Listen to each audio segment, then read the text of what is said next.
All right, so let me, just for the record, I want to repeat about preparing for the final. Binary search, you should know that, and linear search, which is a simpler form of searching, and then sorting,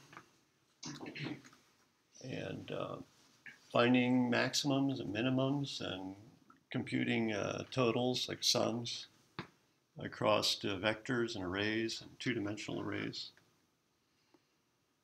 What else did I say? And then there's a request to go review sorting. So let's start with sorting. You also said the prime number algorithm. Oh yeah, know how to determine a value as prime. When you're given a number, say n, how, suppose the number is stored in a variable n, how do you determine whether n is prime or not? So let's take a look at this.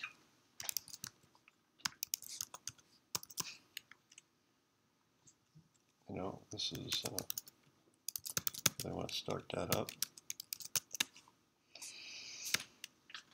So, actually, I don't want to do this. Oh, there's the is prime. I think we covered this last time. Is prime n. So you just start at 2, and you go all the way up until you hit n. Don't try to divide n by n. So I should not be n, because that'll always give 0. So, and you don't want to try 1. 1 goes into n, n goes into n. You want to know whether 2 through n minus 1 goes into n.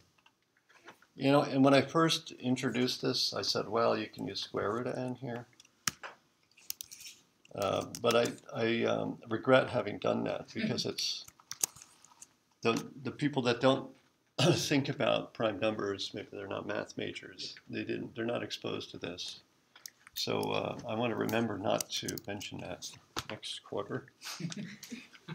Or I'll mention it, but I won't introduce the solution with that from the beginning. So if you find, the key is this, and we have a lot of problems that are like this. You go through a loop and you find something that lets you make a conclusion right in that moment. And so you have a return statement inside the loop. If you find a divisor I that goes evenly into n, at that moment in the loop, you can break out of the loop and even get out of the function with a return statement. So here we return false because n is not prime. We found a divisor I. But we can't return true inside the loop because we have to look at all values. I equals 2 through n minus 1. So that's a very common sort of solution to these problems that we've been looking at. And you see that in many forms, like determining whether a vector is unlucky or lucky, right? That sort of thing. We have test code for that. This is just have to remember. You put the Boolean expression inside of an assert statement. And look, I'm passing in values that return true and false. So that's tests which perform good coverage. So you should test as much as you can. In this class, it's just been to execute every line of code. So this return should run. This return should run. And if that's the case, of course, the if statement will run because you can't hit this return unless the if statement is executed. And of course, you're going to execute the loop to get in there as well. So this test code tests every line of code. But this test code here, if I just had one assert, that would not test this return. So there's a statement in there that doesn't run. So that's been the requirement of this course all along, is to have every line of code executed in your tests. That doesn't mean it's a complete test or a good test. It just satisfies that one criterion to execute every line of code. Because you want to test boundary conditions as well, like for instance, 2 is a boundary condition. 2 is a boundary because that's the smallest possible number. you want to pass into is prime. So that's a logical number to test. Because funny things can happen on these boundaries. You don't want to pass in n anything lower than n. And the function doesn't check for that, so this is not a test. This is different than a test. I'm just putting an assertion in there. So we assert that n is greater than or equal to 2. So if the user calls is prime, if using code, when I say user, I mean code that uses the function. So if calling code passes in n that's less than 2, and then that's illegal. So that's called a precondition. N must be less than 2. I mean, n must be greater than or equal to 2. This is a precondition. But we didn't talk about that, but that's important. Now this is different than this. I'm using asserts down here to express a test. This is not the real use of assertions, by the way. It's not for expressing tests. I just do it because it's convenient. And I want students to learn to use assert. Asserts are more commonly used to express preconditions or just logic checks inside your code. And you'll be surprised at how often an assertion will get thrown and let you debug a problem very early in the process rather than waiting until later and spending a lot more time and energy hunting down the problem. So these assertions inside your code are very useful. So let's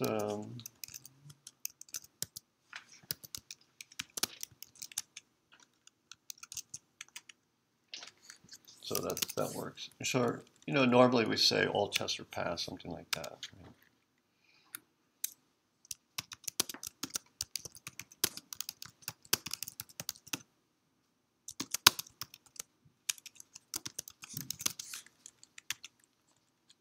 There it is. What about sorting? So we have a, let's look at sorting. I don't want to use the word sort here because sort is also defined in the standard library somewhere. So we're just going to call it my sort to avoid that conflict.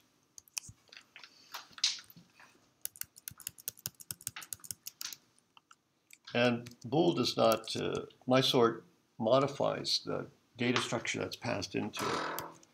So it's going to return a void. And you want to sort a vector or an array? Vector? You are the one who wants to see it. What do you want to see? Array. Array? Okay. So suppose we have an int a array. Then we need to pass in the size. That's n is how many numbers are in A.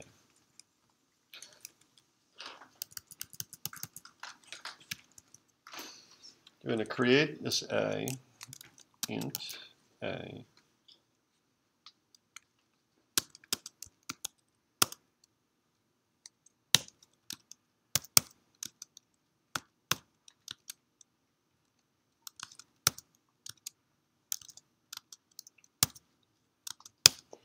I'll put 2 in twice. It's just a bunch of numbers. And then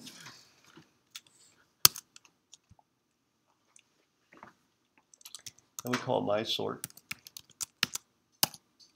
Oh, what's the size of A? Let's see, that's 4. That's 8, 10, yeah. We have to do that manually. There's no way to do it in code. And then we have those assertions. So you won't do this on the test. I just want you to implement my sort here. Assert A of I. But at home, this is how I would do it. This is how I would study. It should be -6. Question mark. That's not I, that should be 0. And this should be, what, 1? Yeah. And then A of 2, 3, 4, 5. You're going crazy now. I'm going crazy. So I totally lost it there. So I replaced this with a 3, right? Oh, that's all I gotta do. So basically, you manually put all the numbers in order. Huh? So He's asserting that to check to make sure that the program runs right. He has a written actual program. There's 2 2s, so we need to have 2 2s there. 7, Then what comes next? 7? You guys tell me what to put here? 9, 9? 11, What's after 9? 11, 11, 12, 12. 13. 9.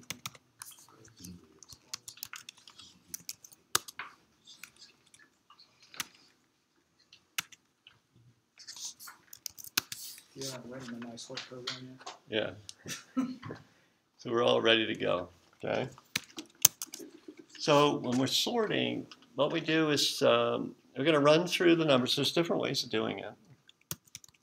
I think that for me, the most natural way is the following. We're going to run through all the values.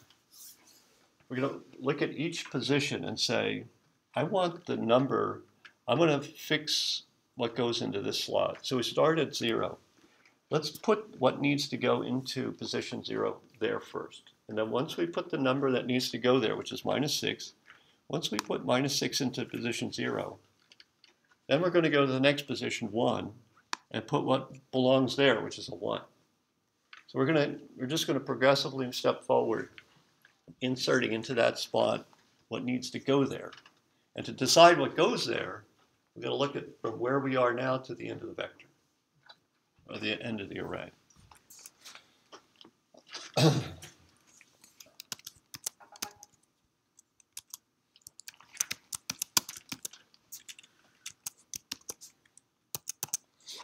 So let's suppose arbitrarily, we're at some position 3, Let's suppose that, let's suppose we've rearranged things and we got -6, 1, 2, 2, and let's suppose that that's position 0, 1, 2, 3, and 4. Let's just skip the 2 2s. So we're in the middle of the algorithm somewhere. And we don't know what, so we know that the first, we've successfully placed what goes in each of the first 4 positions. And we've swapped them with stuff in the rest of the vector. So we don't know, or the rest of the array, we don't know where the other stuff is. Things got shuffled already. But what we do know is that everything past 2 is bigger than 2.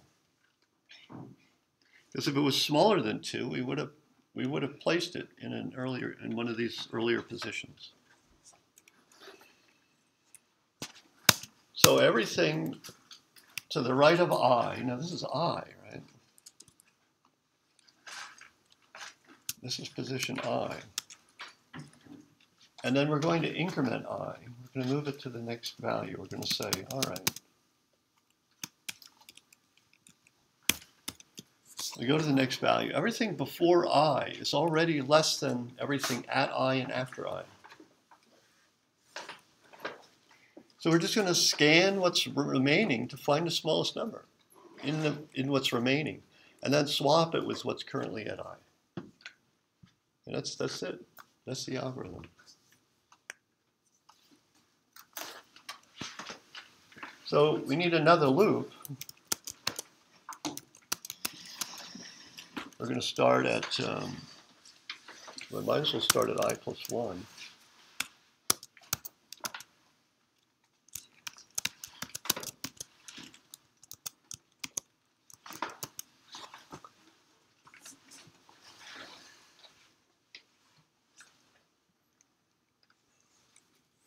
And then we test if A of I,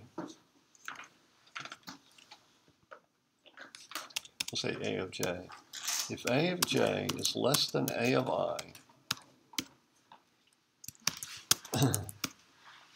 then we'll swap what's at I and J.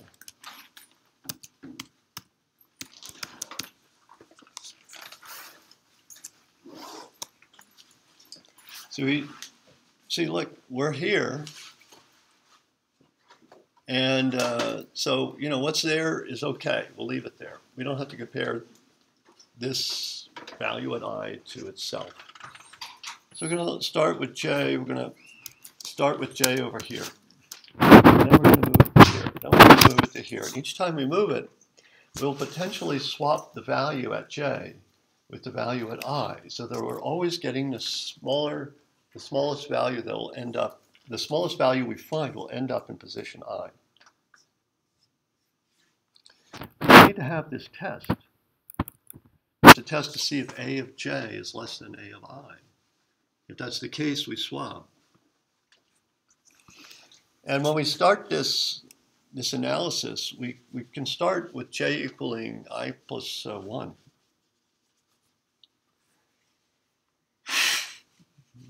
Oh, I forgot the test. J is less than what? J is less than Huh?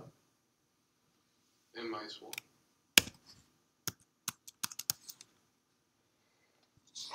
That means the highest value J goes to is N minus 2. I mean the highest value that this runs for is N minus 2. So N minus 2 this is position N minus 1. This is position N minus 2. So if we use N minus 1, remember it's strictly less than N minus 1. That means J, when we hit N minus 1, we're not going to execute this check. So the last time the loop condition is true is when J equals N minus 2. So N minus 2 is this position here. So we never get to the last position. So we're missing this guy. Does that make sense? Yeah. So we don't want N minus 1, we got to go to the end. I think what you're thinking about is I. We're letting I hit N minus 1. I mean, I hits N, but when I hits N, we're done the loop. But when I hits N minus 1, that's the biggest number I will reach, which allows the inner loop to run. So when I hits N minus 1, which is here, this is position N minus 1. When I hits N minus 1, we run the inner loop. But do we need to run the inner loop? We don't. We're in the last position. There's nothing after us. So we can do this.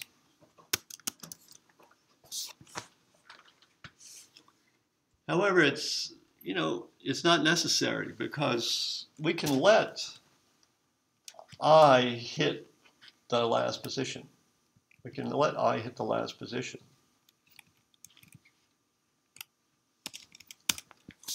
It's just that J is then set to the last position plus 1, which is an illegal value. An illegal value, but it's a position that doesn't exist in the array. But J will not be less than N. J will be bigger. Well, J will equal N. If I equals N, sorry, if I equals N minus 1, if I equals N minus 1, then I plus 1 is N, and J is set to N. When J is set to N, the loop condition is false. So even if I reaches N minus 1, we don't execute the inner loop because the loop condition starts off false. So if you want to, you can say minus 1 here, but you don't have to. The logic still holds without that. I like to leave it out because it just looks cleaner without that extra calculation. but it might be more readable for some people to do that. How's that? Okay? Sorting? You got to practice this, right? Oh, we need to run the tests. Let's run the tests. It failed. Look at that. It just failed compilation. All right, let's go back and, whoops. Segmentation fault. What the heck happened? Did something wrong. Look at this. The code is wrong. This code is wrong. What is wrong with this code? Segmentation fault means we're addressing a value that's past the end of the array. So I and j here is getting too big. Yeah, let's figure it out this way. So I'm going to say I equals I, j equals j. Let's see what I and j reach.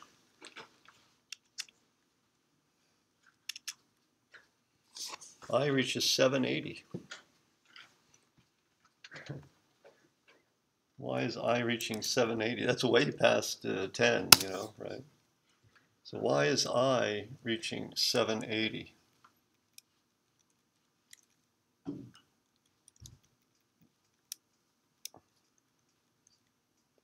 Oh, you see it?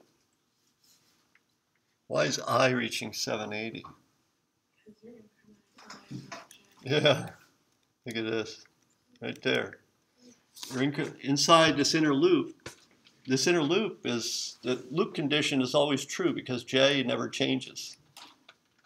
So j never changes because we're incrementing I instead of j by mistake. So the loop condition is true. So that's an infinite loop. So we continue incrementing I forever. Well, of course, I gets too big eventually.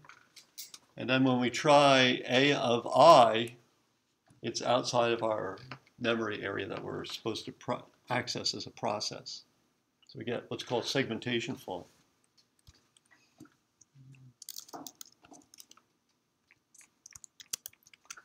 There we go, fix that.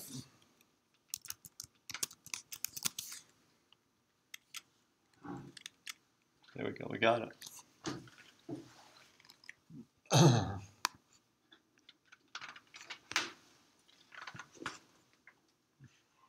Anything else?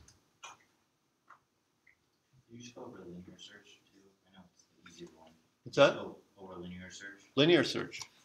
Yeah, let's do linear search.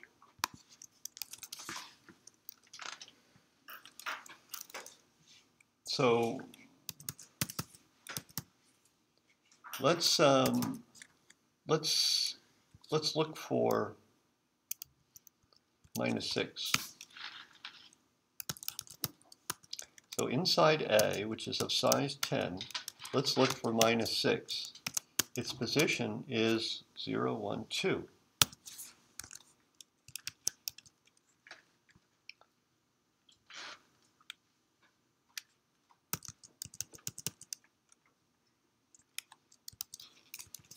So we'll return the position of K in A. This is linear search. Here's A, we have to pass in N as well, and something to look for, K. We need to look at every value to see if each particular value is K or not. And by the way, we're just finding the first value of K in A. We're not finding the second value.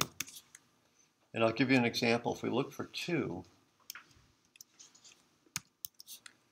then 2 is in position 4. But 2 is also in position 7. But the algorithm that we write only finds the first K in A.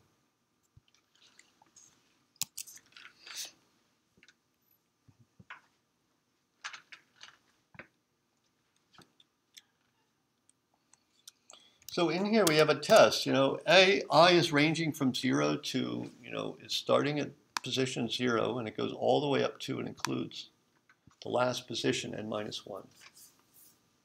And say 7, are you A? Are you K? No. All right, 11, are you K? No. Minus 6, are you K? Yes. Oh, we found it at I equals 2. Let's return I. Let's return 2, which is stored in I. And if we don't find it, if we go through the whole loop, then we're going to return minus 1 to mean that we didn't find it, because minus 1 is not a valid index. And that's the convention. So if A of I equals K, then we return what? Okay. Turn I. Why do you say K? You're just Because- guessing. Because no, that's because that's the number you were looking. We're searching for K. We already have K. We don't need K. Why would we need K? We got K. We're the ones that passed it in. Return I. Huh? Return I. Yeah, what is I? That's the position. Position of what? Position K Of K in what? in the array. Yeah. I keep saying, I said it 100 times. I is the position of K in A. That's the way I say it, okay? I don't know whether that helps me think about it. So I was just trying to get you to get there, but, you know, it's up to you. So we're returning I. I is the position of K in A. I is the position of K in the array, like you said. It's good. We're going to practice, you know, I think for me, practicing my statements, like making my statement precise and complete, it helps me think about the problem better. All right. Now, let's try this test here. All tests passed. Here we go. That's a linear search. We have one loop. What about binary search? Can we do binary search with this array? No. Why not? It has to be in order, right? Yeah, it's got to be in order. It's like a telephone book. I don't know. Do you know what a telephone book is? It'd be all the names would be all mixed up, you know. So you'd have to look at each entry in the book one after another. You'd have to do a linear search. So this array is not sorted. So it's not. We can't use binary search on this.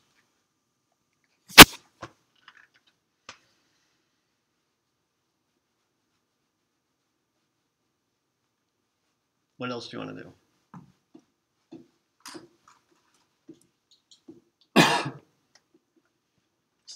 How do you There was something similar to the game, right? The tic-tac-toe game. No, that's too complicated for the final. There's nothing similar to Tsunami on it, or something similar to it. Similar to what? Is there something similar to that, like easier? On No.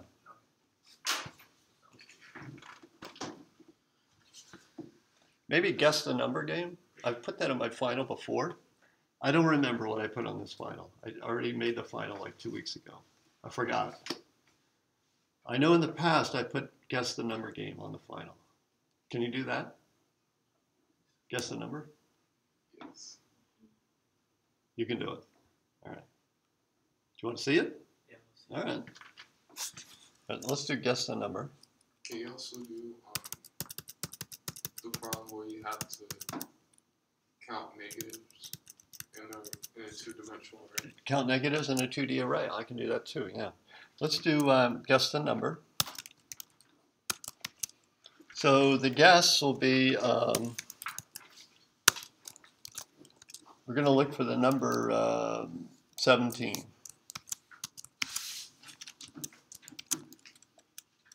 So we're going to define guess to be, say, -1.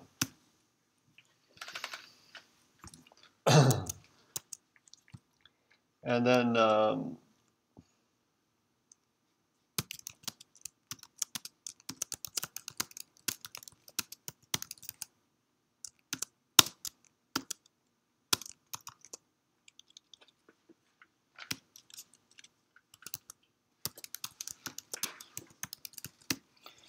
So we asked the user in this loop, what is your guess? Why are you setting guess to -1? And you I just need it to be different at -17. It could be 0. It could be anything, just not 17. Okay, I see. Yeah, because we want to start the loop. So I did this in class. You know, normally I would have not started like this. I probably would have defined guess inside the loop. But because I've helped students in the lab and, you know, I started thinking, then I know I can do it faster like this. So we know we have to have a loop, or that's for sure, right? We're going to guess a number, say it's 17. We need to ask the user to input something. That's what we need, and we have to do that repeatedly. It has to be in the loop. And then we have a test. If the guess is less than 17, then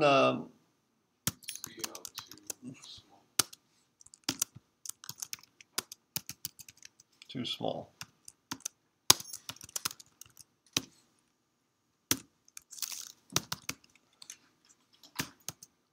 Else, if the guess is bigger than 17, it's too big.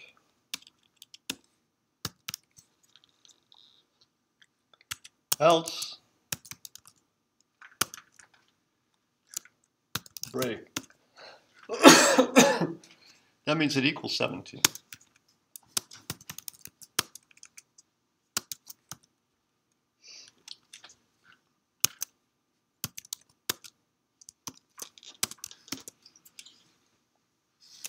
Oops.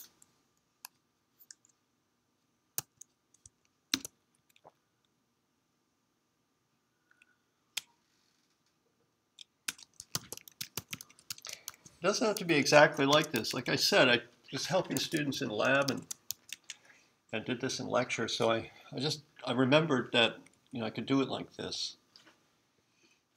But you may have done it a little bit differently. But one thing that has to be done is this: the test comparing the guess to the value has to be done in the loop, and the user input has to be done in the loop. And that the loop condition is the only messy part. Like we could have had, it could have been written like this.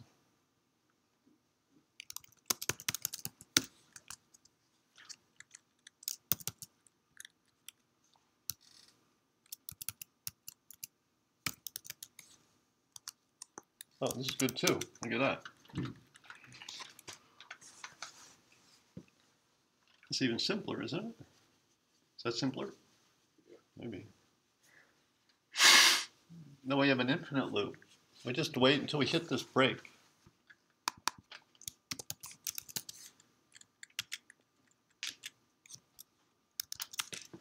Too small. Too big. Too big. Too small. You got it. We terminate.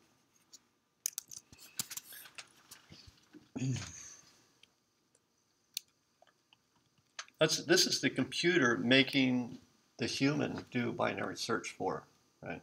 This is the other way around. This is the future where AI will control us.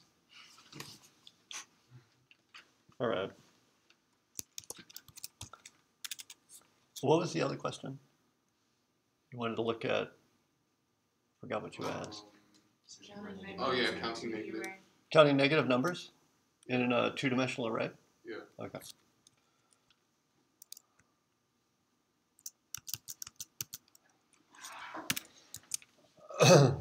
All right, so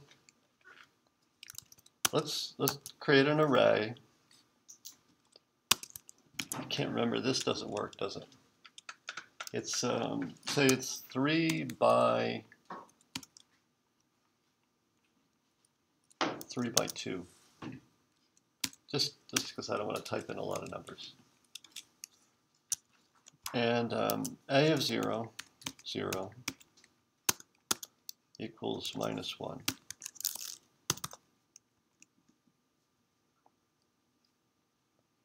and then A of 0, 1 is plus 1.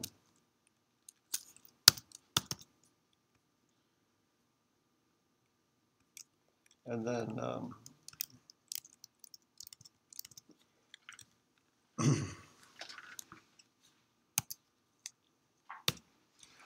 A of 1, 0 is minus 17, minus 9, 0, and 1.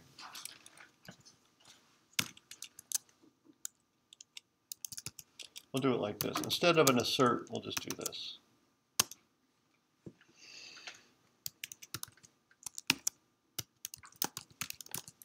We'll do count negatives. What do we pass in to count negatives? What do we pass in there?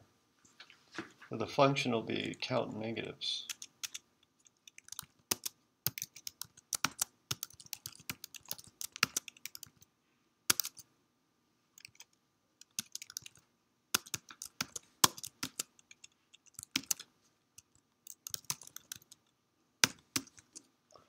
What do we pass in to count negatives? M. That's it? What do you guys think? And less than 0.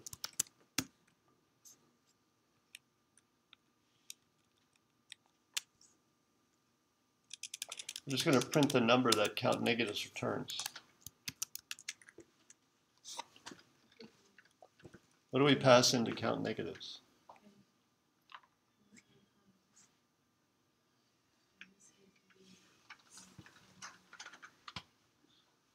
You guys don't know? What arguments do we pass in?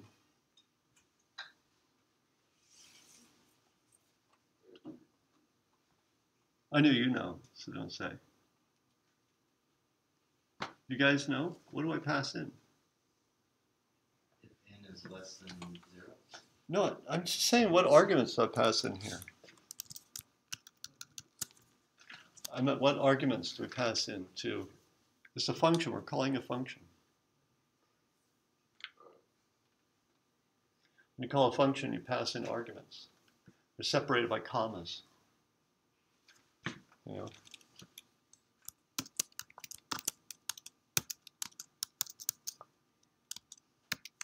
What do we pass in to count negatives?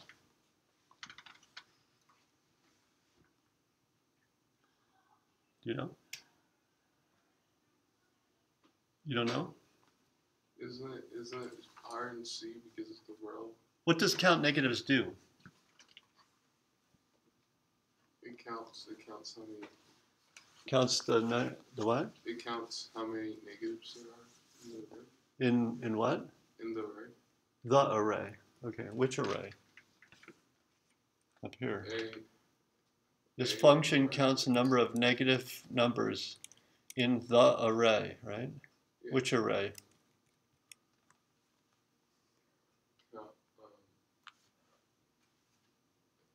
Array A. Huh? Array N? No, A. Array A. So this is called a parameter or an argument to the function. Right? That's the first argument. Here's the second argument. So we write the function to search through A, counting all the. Oh, this is two-dimensional, isn't it? Mm-hmm. Why don't you guys tell me you're confused about stuff here? Let's just put the numbers in there. That's easier. We don't need this. Sorry. What do I pass in to count negatives? Down here. A32. A32? Would be A, I, and Just A. Because the function declaration has the size defined here. You can omit this, by the way. I can't remember the rule. It's like that, I think, is okay. Something like that. And just to keep it simple, we'll just put the size of the array in there. The number of rows and columns. So we just pass in A here. We've hard-coded the size of the array to be 3 by 2. Two-dimensional array, 3 rows and 2 columns. So that's a given part of the problem. So we don't need to pass in the size. This isn't needed. A size is not needed here, and because we've expressed it in the function definition. I probably didn't talk about that in class, actually. Yeah, I think I probably didn't mention that. Okay, that's a mistake I made. I didn't explain that. Okay, so let's now here. So this is our test code. This should print what? It should print the number of negatives, Which is what? which is 4. 4 negative numbers? No? 3. 3 negative. It should print 3, right? What will it print? So right now, 0. It's going to print 0 because we have a stub. We're just making sure it compiles. So we have the code written out.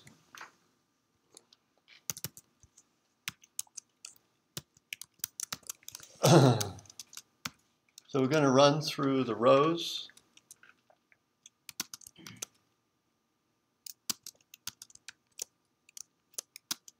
It's such a small array, we could even do it manually.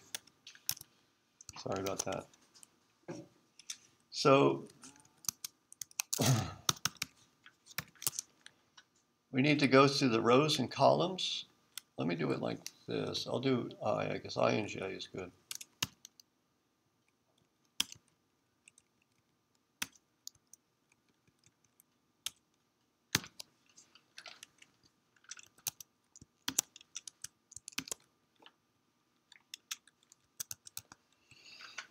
What do I do here? This is what it's all about. You know, this is the punchline here. Yeah, that's okay. Oops. Well, we need to have a count, don't we? So, in counter 0. We need a count here, and then we'll return the count at the end. Sorry about that. Yeah. And so, see, that warning was really useful to me. I saw that warning. It said I didn't return anything. I'm supposed to return an int. And I thought, oh yeah, I got to return the number, count it. Oh yeah, I got to declare a variable to count that. I must initialize it to 0. So what do we do here? This is the key to the problem here. We're ranging across all the rows and columns. We're looking at every cell in the grid. And what do we do for each pair of I and J that we get here? Do you know what to do? What should I write? If A of I and J is less than 0, plus count. Yeah, you got it. Exactly. That's it. Now we'll test this. 3. Got it. No, this is not the test on the... I asked one test problem. And one software test. So you do use an assert for that on the exam. So we have to do test code after we do that problem. Only as a separate question. Okay. And this is how that test code would look right there. See, what we did was we did a manual test. This is an automated test. That's different. So on the final, it's an automated test. What should we do now?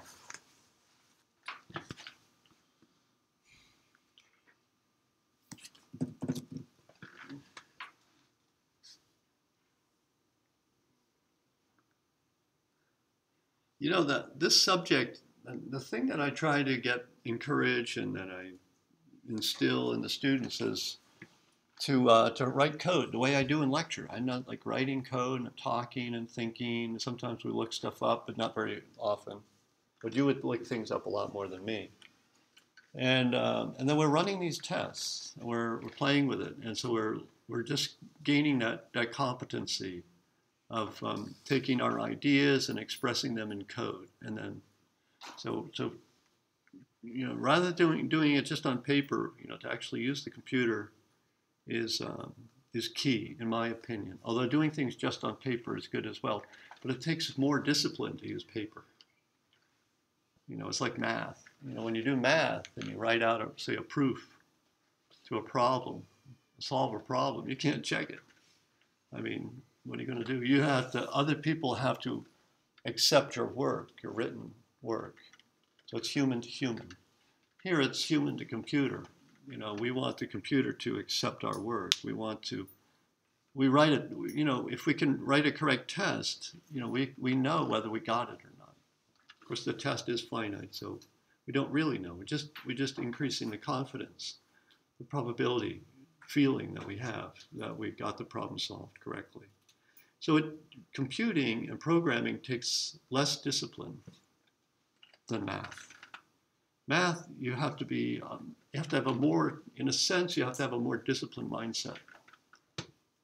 You have to, with programming, you've got the computer there to tell you you're wrong. And it does tend to make you get a little lazy, so you start guessing. Really, you need to shift a little bit and think more like a mathematician, where the mathematician has to check his or her work directly, you know, in their own mind, or get someone to review the work and read it and understand it. So that's an interesting difference.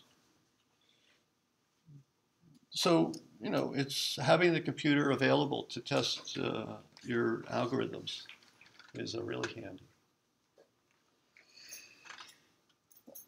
What else do you want to do?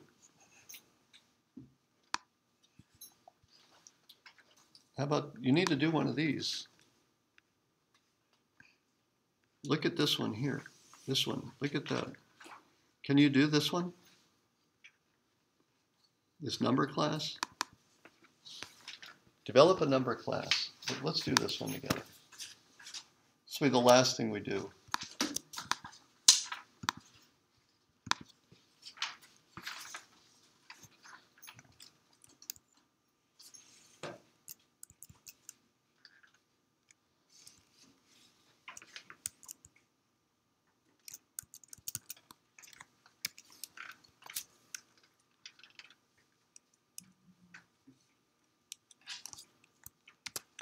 So here's the test code. Oh, that's already main. I don't need this.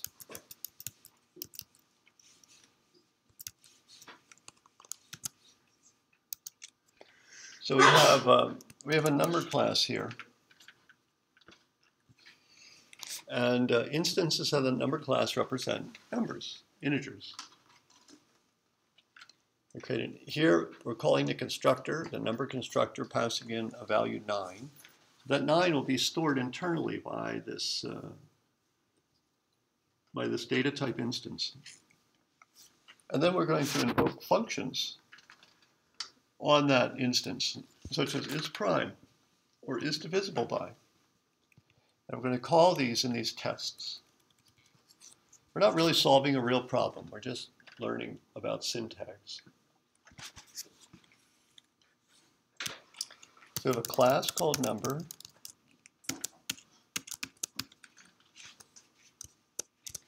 And we have a public section and a private section. In the private section, we have the value n that's stored internally.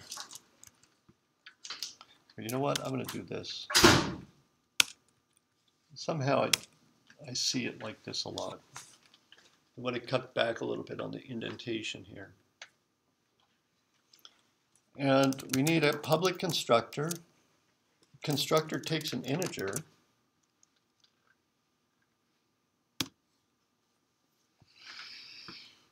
and then we have these functions, is prime.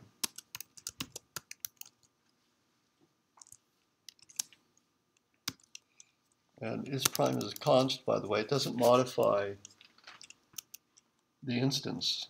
Is divisible by, that's also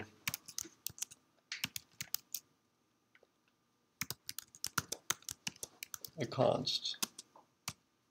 Is the number divisible by k?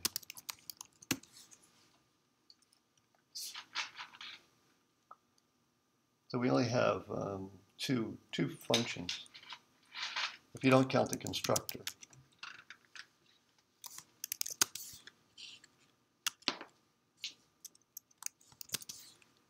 Well, number.h. I'm just going to leave that out. I'm going to put everything in one file. Where'd you get your integer k? What's that? Where'd the k come from? Is divisible by inside here? Oh, we want to know, like here, is, like we create an instance of the number class. We call it 9 because it's going to represent the number 9. And then we want to know if 9 is divisible by 1. So we call the function 9.isDivisible_by, and we pass in the 1. So k is this number. K is 1, k is 2, k is 3. Is our internal n here divisible by k? Is k divisible by n?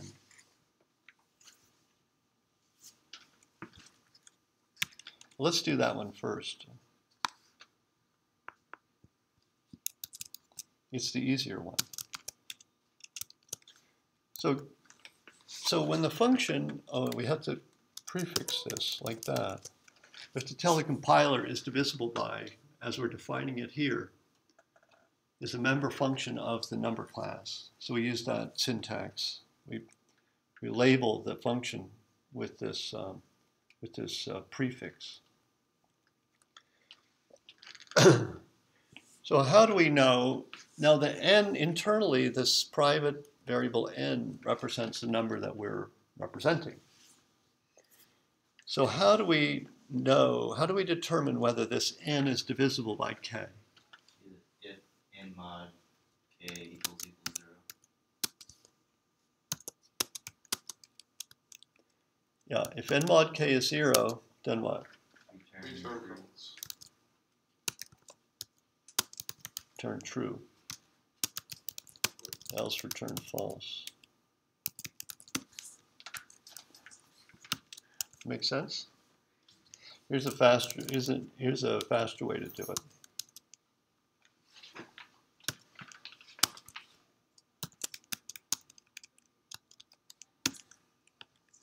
Look at that.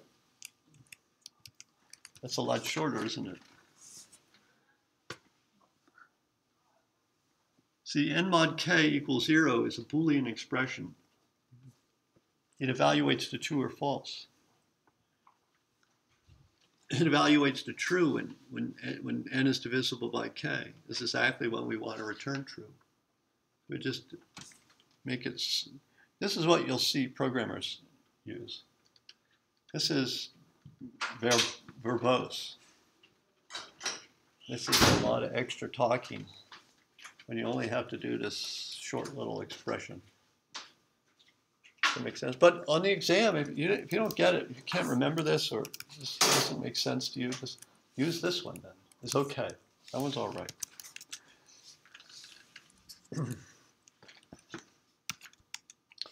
And what about is prime? That's also a Boolean function. Well, look, that's it doesn't take an argument.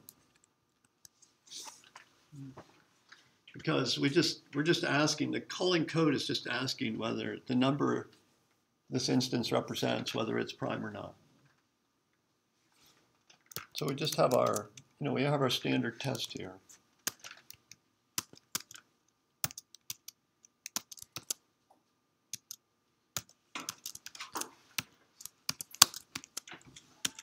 You need to do the full is prime and the colon is divisible by. Say it again? For that, you have to do full is prime, colon is divisible by. Yeah, we need a number, colon. Yeah, that's right. Thank you. That, we do have to have that. If, so if n mod I is 0, what do we do? Thank you. And then And outside the loop, what do we do? return true. There we go.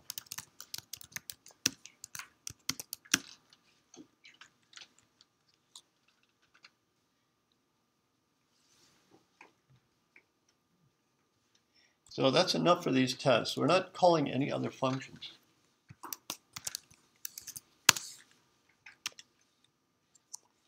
What the heck? Undefined symbols. Does anyone know how to debug this? I already know the answer. Is that the header file? No, because I did something differently. I put everything inside the main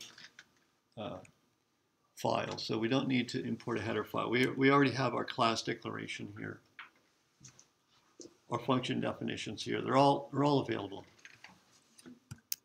Maybe it's the 2 columns. It's all in this line here. Undefined symbols. This is a linkage error.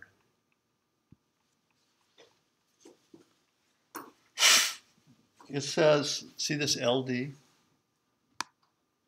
That's the linker. Symbol not found for architecture, blah, blah, blah. Clang, this is the compiler on Mac. The 2 columns. C are lang. valid. Linker command failed. Huh? Are the 2 columns not valid? The 2 colons? Yeah, the 2 columns are valid. The 2 colons? Is Yeah, it? like the number. No, because that would be a compilation error. This is a linkage error.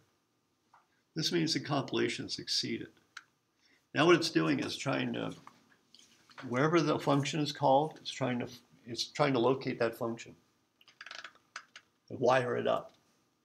But it's saying I can't find a function. You used a function I can't find. So did you not declare the function? We declared the function. We didn't define a function. What function didn't we define? You know? Number. What function? What is that called? That's called The number. what function? Number variable or constant. What do we call this function? Like it says it right here. Like Int number. what is that I've highlighted? That's called the what? When you build something, what do? Takes whatever you're putting into your class. Yeah. What's that thing called? It's called the builder, right? We don't call it a builder. We call it a Constructor. constructor. You got it. That's it. That's exactly right. Well, you did the But you got the concept. You got the concept, really. You got it. You nailed it. So this stuff isn't easy. Number. Well, it was number, wasn't it, right? Yeah, it's the number. You could say the number function. Yeah, you The could number say function. that. You could say So it, I but was right the first one time. one You doesn't. said it was But you constructor. just don't hear it like that. Okay, just don't hear it. So remember, the constructor initializes the variables. Whoops, I went to wrong. Yeah, that's right. Yeah, because you put your variable. See? So we pass in an n, and we just copy the argument that's being passed in. We copy it into our member variable n. So we use this syntax. Now I want to remind you that this thing is arbitrary. If we change this to h, well, that's not good. It looks like an n. Let's change that to a w. All right, then I just have to change it there. It's just that these two are named the same thing. That's it. Nothing else sees these names. It's just internal to the function. The calling code, even this, even defining it up there, a compiler doesn't care that you rename it as a W down there. The compiler will say nothing. Because it's in a different scope. It's in a different scope, yeah. And that compiler the compiler is concerned about the data type. Oh, the first argument is an int. This first argument is an int. That's good enough for me. I don't care about the name. Of course, it cares about the name when it compiles the body of the function. And this name, this W here, refers to the W that identifies that parameter, W. Of course, now we don't have a naming conflict. W is named differently than N, so we don't need to use this. N in this case represents the member variable N. because all the member variables are visible inside these functions.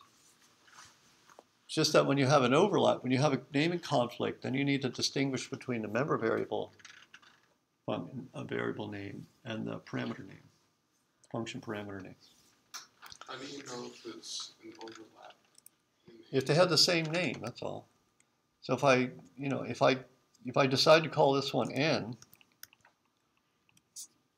then the name of my member variable n is the same as my argument, function argument n.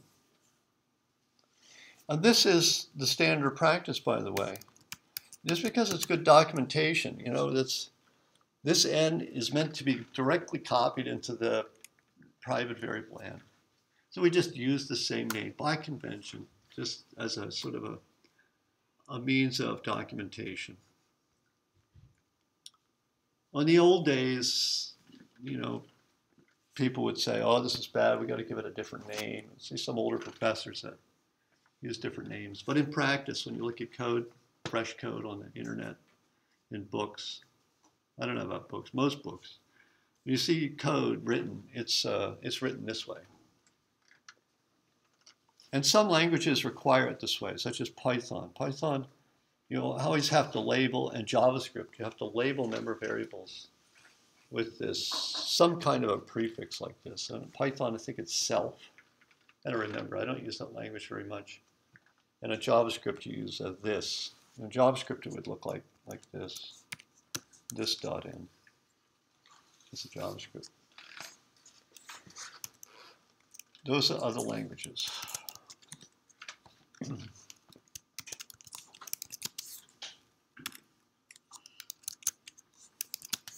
So that's it. That's that example. Now, if I gave you another,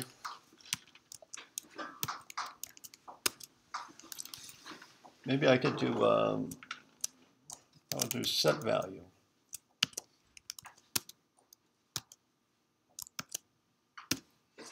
So I change the internal value to an n, or get value. Get value is const, because getting the value, reading it out, getting a copy of n doesn't modify n, but setting the value is modifying the n. So we can't declare that const. This is called a setter, and this is called a getter.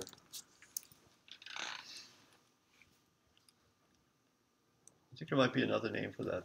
These are called, I don't remember. So the setter looks like this. I might have this on the exam. I can't remember. This is a lot like the constructor. Of course, you have to use that prefix. Which on the exam, you don't have to worry about that. You don't need to write this out on the exam. All you'll need is this one line here. What you could do. You can. It's okay. And it helps sometimes to write that out. It helps. It helps to solve the problem sometimes. And then, and the getter, it looks like this. You just return n, right? Yeah, just return n. Do I need to say this n or just return n? Which is good? Just return n. Just return n. Because there's no overlap. Exactly, there's no overlap. You got it. I think you got that. Thank you. That's you got it. There's no naming conflict. There's no overlap. That's right. Well, I guess I'm pretty Yeah, good at there it is. You're now turning into a programmer. Be careful. You might change your major. Oh, I'm staying math all the way. Huh? I'm staying math all the way. Oh yeah, yeah. That's I good. love math. I'm not going to give up. Yeah, math is great. Yeah. So that's what that looks like. It's kind of a messy stuff, and it's syntax. There's nothing really interesting with this at this level, but later when you do advanced work, then this gets to be really helpful. Of course, reading other code, this is essential. Most code is written with classes now. All right, that's it, right? We're over a minute. Anything else?